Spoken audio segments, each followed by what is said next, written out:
আসসালামু আলাইকুম, কেমন আছেন সবাই? আশা করি সবাই ভালো আছেন। আমি আল্লাহর রহমতে ভালো আছি।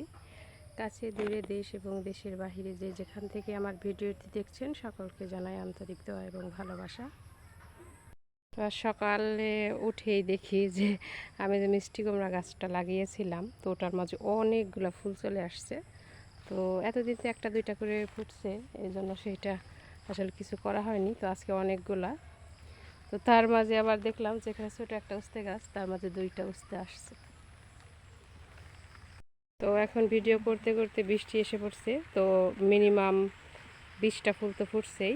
আর এই যে ঢেঁড়স গাছের অবস্থা, ফুলগুলো কিন্তু এখান থেকেও দেখা যাচ্ছে, ওই পাশটাতেও ফুটছে আর ওই যে ওদিকেও।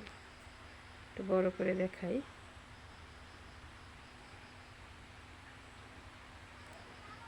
এই যে এখানে যে ফুল গাছ, ওই ফুল গাছের মাঝেও মিষ্টি কুমড়া গাছ আসছে, তো ওইখানেও ফুটছে। এখানে ধুন্দুল গাছটা যে লাগিয়েছিলাম পেয়ারা গাছে এসে পড়ছে, তো এইখানেও প্রচুর ফুল,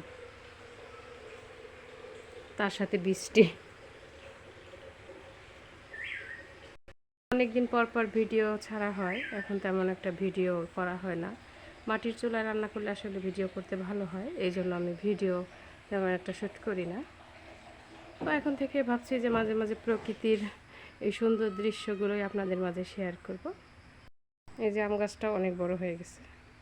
আর ওই যে কুমড়া গাছ, তো কুমড়া গাছেও এখন একটা আটকে গেড়ে দিয়েছিলাম, তো জাংলা দিয়ে দিতে হবে, ভালোই বড় হয়ে গেছে।